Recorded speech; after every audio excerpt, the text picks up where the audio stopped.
Hello students, I am doctor G S Martolia, lecturer in biology. आज का topic है structure of DNA या DNA की संरचना। डीएनए की संरचना का अध्ययन करने वाले में सबसे पहले जो वैज्ञानिक थे वो थे वाटसन एंड क्रिक। इन्होंने इसकी संरचना दी थी, इसलिए इसको Watson and Crick model of DNA भी कहा जाता है। 1953 में इन्होंने अध्ययन किया। एक वैज्ञानिक और थे विल्किंस।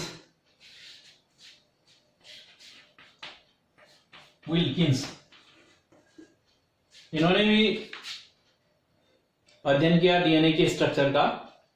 अगर डीएनए के स्ट्रक्चर को देखा जाए तो उसके कुछ लक्षण होते हैं जिसके बारे में आज हम चर्चा करेंगे। सबसे पहले एक चित्र बना लेते हैं डीएनए का।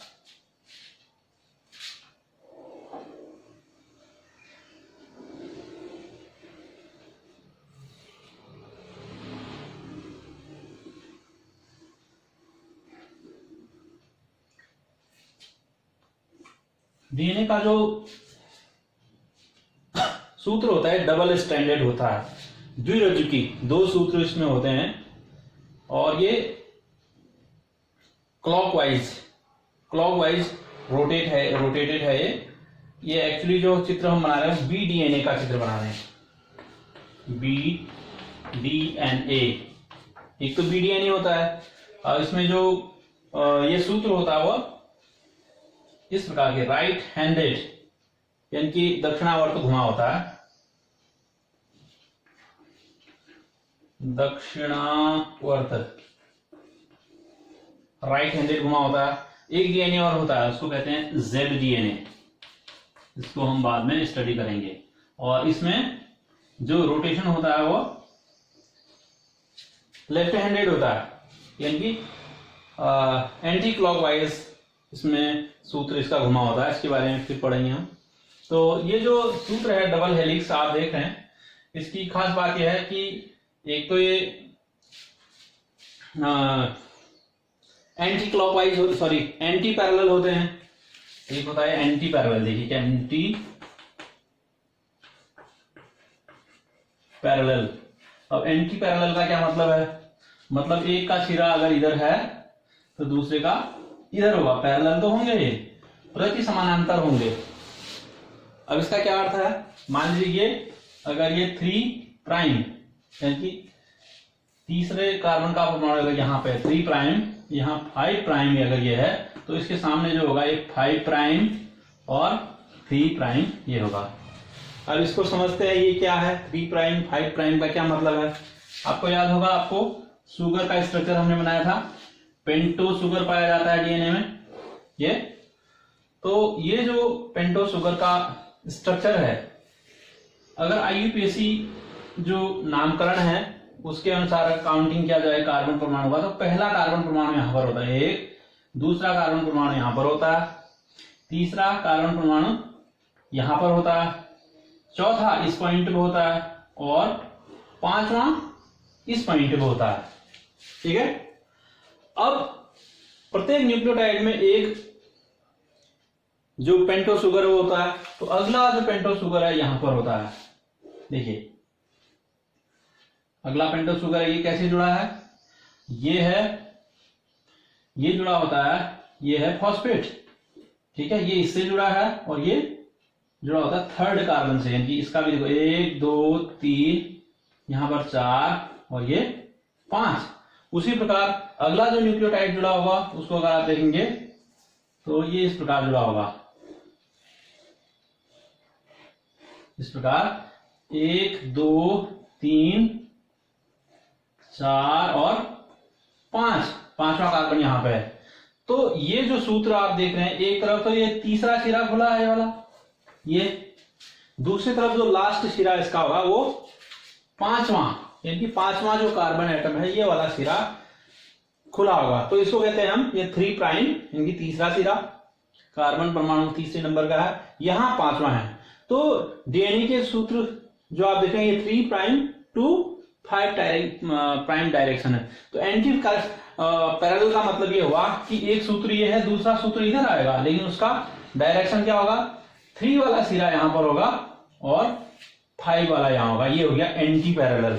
ये समझ में आ गया होगा।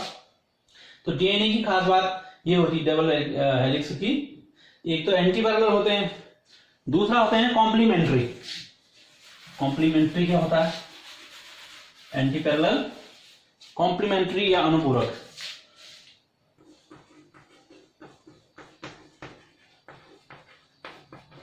कॉम्प्लीमेंट्री का मतलब यह है कि जो बेस होता है, एक बेस के सामने उसका कॉम्प्लीमेंट्री बेस होता है। इसका क्या मतलब है, मान लीजिए ये बेस है, यहां पर एक सूत्र में बेस है एडेनिन, तो दूसरे तरफ जो होगा यहां होगा थाइमिन, क्योंकि एडेनिन के साथ थाइमिन पेयर करता है और डबल बॉन्ड बनता है, और ये डबल बॉन्ड जो होते हैं हाइड्रोजन बंद होते हैं।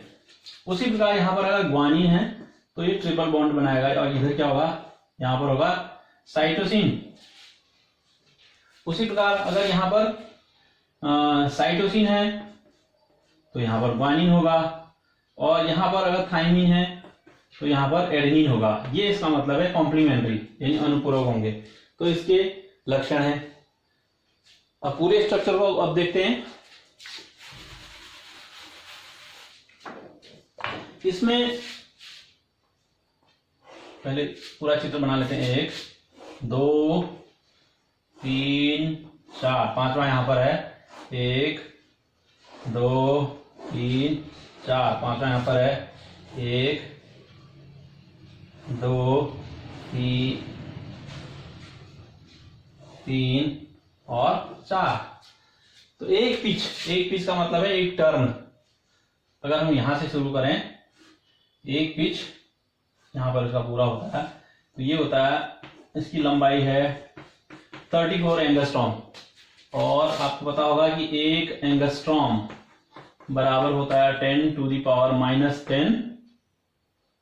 -10 मीटर। एक एंगस्ट्रॉम में 10 टू द पावर -10 मीटर होते हैं। तो एक पिच में 34 एंगस्ट्रॉम इसकी लंबाई होती है। और बेस पेयर कितने होते हैं, एक पिच में जो बेस पेयर होते हैं वह 10 बेस पेयर्स पर पिच। एक पिच में 10 बेस पेयर, और जो नियरेस्ट जो बेस पेयर होते हैं, कोई भी जो बेस पेयर है, मान लीजिए ये है, एक ये है, दूसरा ये है, और इनके बीच का जो डिस्टेंस होता है वो होता है 3.4 एंगस्ट्रॉम। इनके बीच का डिस्टेंस ये होता है। और इस ग्रूव को, ये बड़ा वाला ग्रूव है, खांचा बड़ा लिखा है, इसको मेजर ग्रूव कहा जाता है। इसको मेजर ग्रूव, और इसको कहा जाता है माइनर ग्रूव।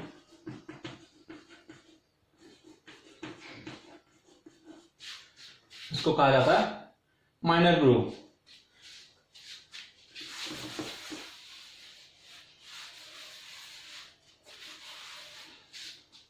इसमें जो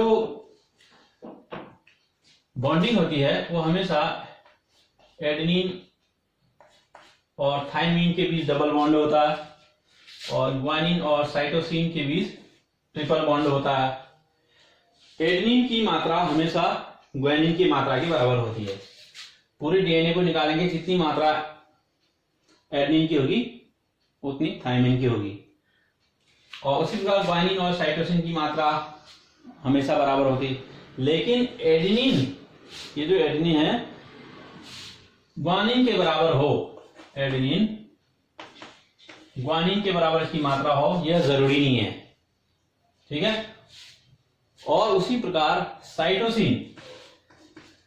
साइटोसिन की मात्रा थाइमिन के बराबर हो, यह जरूरी नहीं है। इसके साथ साथ जब भी बॉन्डिंग होगी तो उसमें एक प्यूरिन आएगा।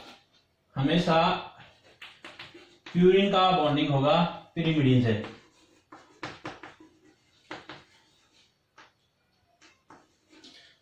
से।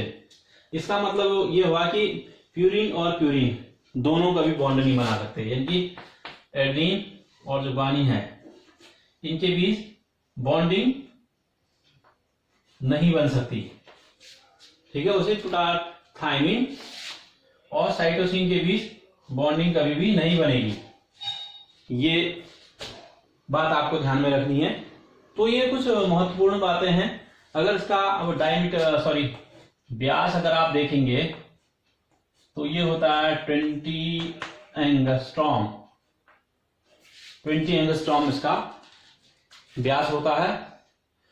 और जो बीडीएनए है, बीडीएनए और जो जेडडीएनए है, उनमें बहुत ज्यादा अंतर नहीं होता, थोड़ा बहुत ही अंतर होता है, जिसके बारे में हम अगले वीडियो में पढ़ सकते हैं।